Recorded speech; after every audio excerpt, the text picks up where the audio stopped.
minha gente, olha só, deixa eu falar uma coisa pra você. Você que tá aí, pode participar junto com a gente, tá? Aqui no nosso programa, tá? A gente tá com o doutor Alexandre de Araruna. Estamos falando sobre um pouco dessa questão das alergias agora, no inverno, né, minha gente? Muita gente tá com crise alérgica, muita gente aí tá pegando muita coisa. Agora, pneumonia, eu tô vendo muita gente, principalmente crianças, né, doutor? Pegando pneumonia. Essa questão de ter tanta criança internada, inclusive, teve uma filha da minha prima, que ela passou uma semana internada com pneumonia. Tá tendo muita coisa, assim, muita gente com pneumonia. Tá, Marília, a pneumonia, ela classicamente, ela é o ano todo, mas é mais intensa, é claro, esse período, certo? E claro, quando a gente fala em criança, ela também é muito especial, comete de forma também muito especial. E a pneumonia, só para a gente fazer o diferencial das que a gente acabou de falar agora, é o acometimento dos pulmões, né? A inflamação, inicialmente, vírus, bactéria e fungos são os mais comuns. E quem mais gera internação e as complicações que a gente está mais acostumado a ouvir, remeter, é a pneumonia por bactéria. Então esta inflamação pega pulmão, dá tosse, catarro, falta de ar. Claro que criancinha pequenininha, às vezes é um modelo um pouquinho diferente. Ela vai crescendo, maturando, a defesa vai ficando mais forte, mais evidente, então ela fica mais próxima da semelhança que a gente vê no adulto. E nos intermediários, naturalmente, de forma intermediária. Mas ela pode gerar internação. Certo. E, inclusive, mata. Então é importante, claro, quando a gente percebe que deixou de ser uma coisinha mais localizada, o nariz, um espirro, uma tossezinha, uma febrezinha isolada, quer dizer, 2, 3 dias, uma virose numa criança de bem com a vida, ela reverte completamente, ela pode evoluir quando a gente percebe que é uma bactéria. E aí sim pode internar e ter os justos cuidados. Ok, vamos lá aqui, por favor, mais uma pergunta. Bom dia, doutor Alexandre. A pergunta é, dor nas costas do lado direito, inchado, quais os sintomas e um pouquinho de dificuldade na respiração? Ou seja, ela tem umas dores nas costas do lado direito. E aí tem aqueles sintomas, né? Um pouquinho de dificuldade para respirar. Será que é alguma coisa? Veja bem, a boa medicina, ela usa as informações como a gente acabou de conversar. Então vamos lá, se eu tenho uma dor do lado direito, seja na frente ou nas costas, de forma isolada, Marília, eu posso ser secundário uma pancada. Peguei de mau jeito uma mala, algum peso, então isoladamente. Se eu tenho uma dor e aí eu associo, de repente, com uma febre, uma tosse, uma secreção, uma queda do estado geral, eu estou com menos apetite, estou mais prostrado, idoso, ficar mais ali no cantinho do sofá, sem querer conversar com ninguém, e de repente, associando com a informação um cansaço, eu posso pensar assim no quadro infeccioso, posso pensar na pneumonia, e ou outros diferenciais. Mas tem um rol, posso pensar em embolia pulmonar, outras coisas que não vem ao caso a gente explicitar para que isso não causa angústia ou ansiedade nas pessoas, mas no geral é importantíssimo ter isso melhor descrito para a gente se conduzir. Mas a grosso modo, uma dor do lado direito de forma isolada, eu posso pensar só em caixa torácica, como eu falei no início. Muito bem. Vamos lá, mais uma pergunta. Solta o áudio. Bom dia, Marília. Bom dia, doutor. Olha, ontem eu estava bem, ótima, maravilhosa. A minha voz estava linda. Aí hoje, quando eu acordei com a garganta doendo, assim, como quem eu vou gripar. Será que isso é alergia ou é uma gripe que vai chegar? O senhor pode me dizer alguma coisa? Agradeço. Bom dia. Bom dia. De fato, conforme a senhora falou agora há pouco, eu estava bem até ontem, de repente amanheci. Isso é o início. Se o início, a gente está falando agora de assuntos bem razoáveis, bem justos à sua fala, que pode estar representando por uma garganta, por um nariz, que ainda vai progredir. Inclusive, se a gente for justo, usar como referência o que está acontecendo hoje na cidade de João Pessoa, com bem intensidade, inclusive, é que as pessoas dormem bem, acordam com a garganta inicialmente ruim, uma nasinha meio ruinzinha, alguma coisa obstruída, às vezes não sabe nem se teve febre, às vezes alguns pouco uma corizazinha, isso vai evoluir para o resto, da maioria das vezes, Marília, de uma virose usual, que demora 3, 4, 5, 7 dias, de repente sobe e sozinha vai-se embora. É claro que daqui a 1, 2 dias, com mais informações, mais pertinência, entendendo que a pessoa não tem nenhuma doença, Marília, porque se eu falo para um diabético, se eu falo para uma pessoa que tem enfisema, se eu falo para uma pessoa que tem problema de coração, problema renal, aí a gente tem que se readequar, porque a gente percebeu que são pessoas mais frágeis e tomar as devidas cautelas para essas direções. Mas para o grosso da população que é saudável, que tem uma vida saudável, que não fuma, que pouco bebe ou nada bebe, que faz atividade física, que dorme bem, um sono restabelecedor e se alimenta de forma saudável, a gente sabe que ainda que adoeça, Marília, o processo vai ser brando e vai se embora quando a gente está falando de virose. Mais tranquilo, né? Olha aí, vamos aí, mais uma pergunta no telão. Bom dia. E quem teve inflamação no pulmão já tem um antibiótico, mas a voz ainda continua rouca. E aqui ainda continua tendo febre, enfim. Ela continua rouca, tem febre, tem um pouquinho de inflamação no pulmão, enfim. Mas e agora? Aqui é um pulo lugar que eu vou aproveitar, deixa, Marília. Veja lá, eu acabei de adoecer, esse é o exemplo que a gente acabou de ouvir dessa jovem, dessa senhora que nos ligou, certo? E de repente, quando eu ouço essa história, eu estou pensando em vírus. Mas tem pessoas que são tão aceleradas, ansiosas, Marília, que já vai ou pega um remedinho guardado chamado antibiótico em casa, ou vai aperrear o doutor para pegar uma receita de antibiótico. Isso. Vai gastar bala na hora errada. Vírus não é antibiótico. Vírus é paciência na maioria das vezes, quando eu estou falando do trato respiratório, certo? E ele sozinho se reverte. O que é que eu vejo com muita frequência, infelizmente, é a pessoa que adoeceu uma noite, já está no... Sim, mas eu sempre tomei tal remédio, doutor, aí dá o nome lá, e com tal antibiótico eu sempre melhorei. Mas ia melhorar sem qualquer antibiótico. Sabe qual vai ser o problema? É que esta pessoa que usou antibiótico, às vezes por inflamação inocente no pulmão, porque a gente pode estar falando de asma, bronquite, asma, bronquite de novo. Não precisa de antibiótico, pelo menos quando a gente exclui, né, naturalmente a chance de bactéria, e ele melhoraria sozinho, e eu gastei meu organismo. Mas num dia que eu precisar, e o doutor lá na frente, com coerência, entender que justifica antibiótico, ele vai prescrever.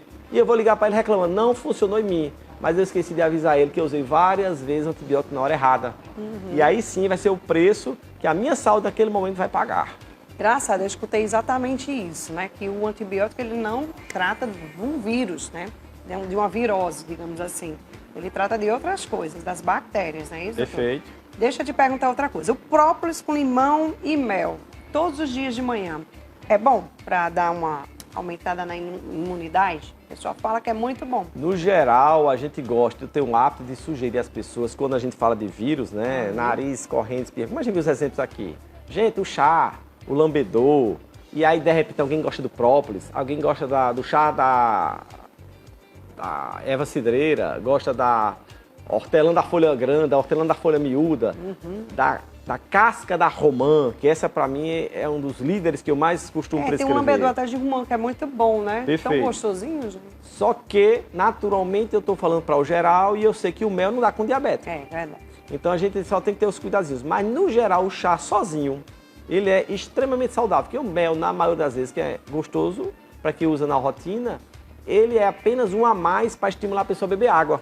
Isso, é verdade. Então, traduzindo, se você gosta do chá, perfeito. Esses gerais, até que eu não mencionei agora há pouco, Marília, mas a água, ela é fundamental.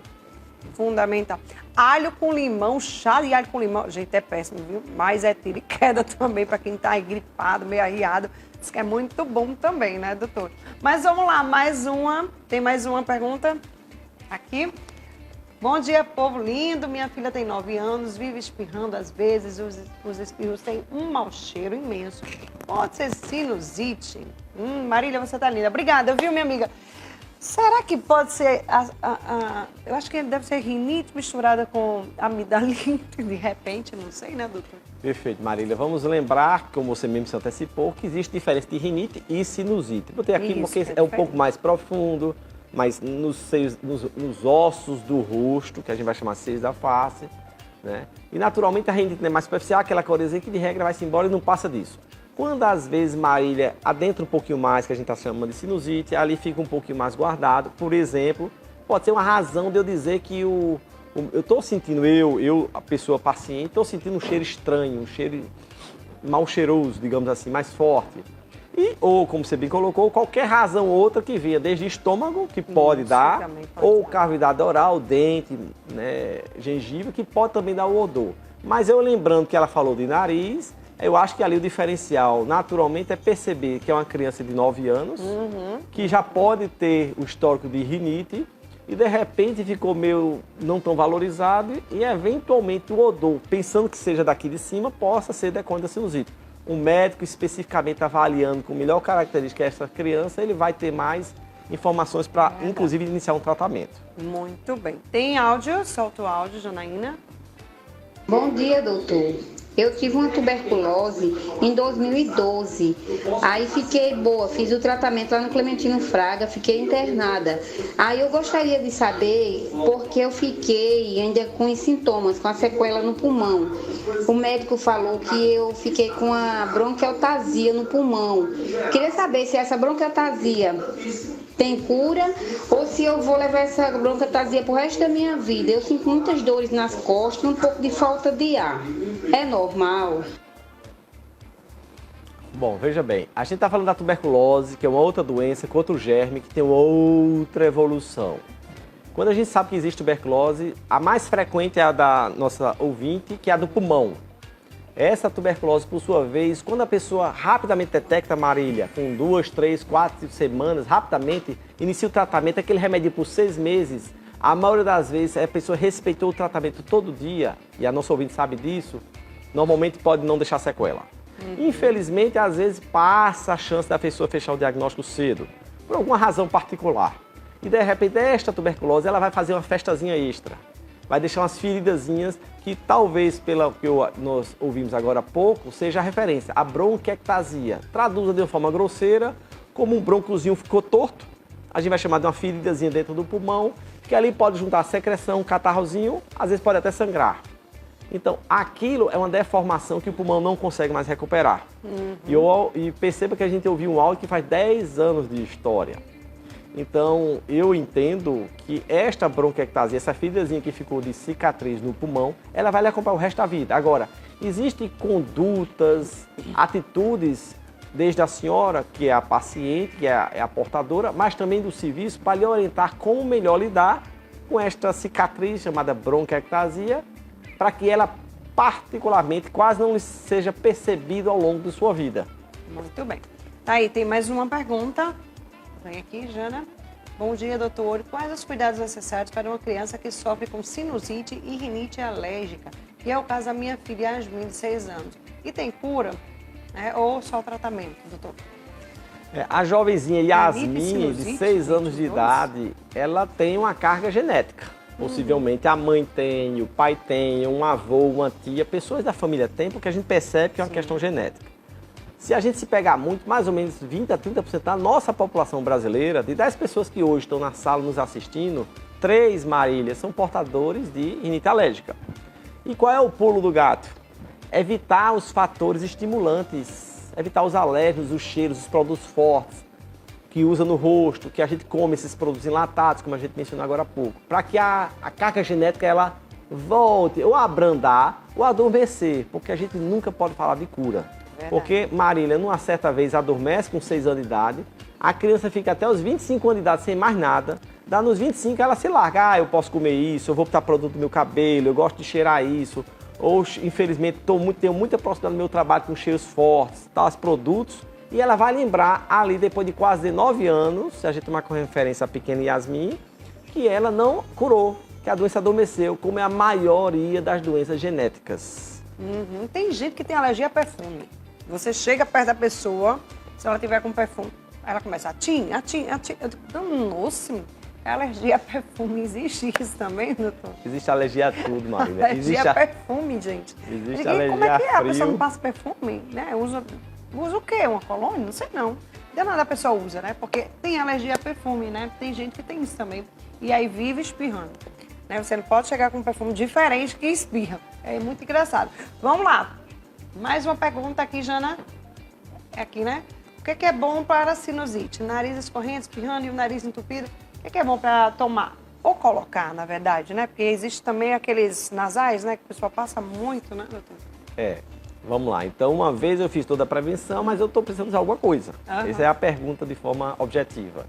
É claro que é paciente, é história, porque eu posso estar com uma virose, eu espirrar e eu vou botar um monte de remédio e só vai-se embora quando a virose for embora. Isso. Mas digamos que não, minha causa é outra. Eu vivo assim ao longo dos 30, 40 dias.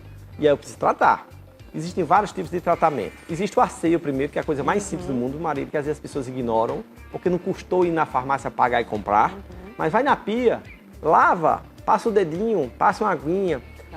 Diariamente, umas 3 vezes por dia, já tira mais ou menos 1/3 do problema. E o restante?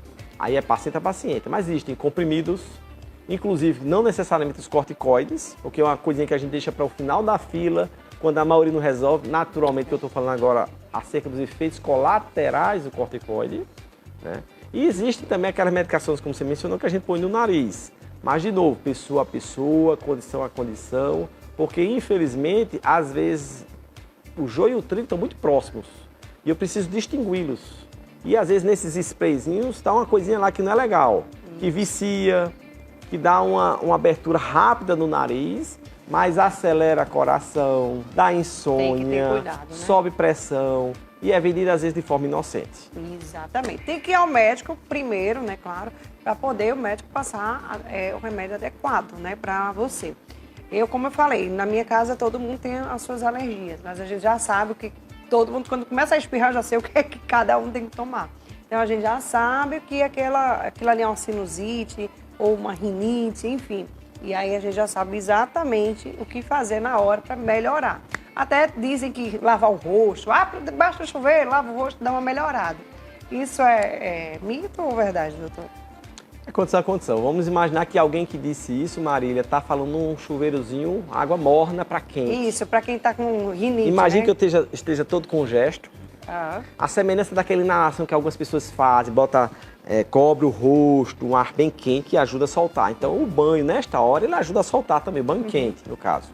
Mas avaliando pessoa a pessoa, condição a condição. Muito bem, tá aí. Mais uma pergunta, Jana, pra gente liberar o doutor. Hoje, que tem pergunta demais, minha gente. Mas olha aqui, ó. Meu filho está aqui com tosse cheia e há mais de 2 semanas. Já tomou 2 vidros de xarope expectorante e não vejo melhoria. Essa secreção é preocupante para uma pneumonia? Eita, e aí, doutor? Veja bem, Marília, uma das queixas mais frequentes, eu estou imaginando que seja um adolescente ou uma criança, é que a tosse é muito comum. Nariz que goteja pela garganta e gera tosse.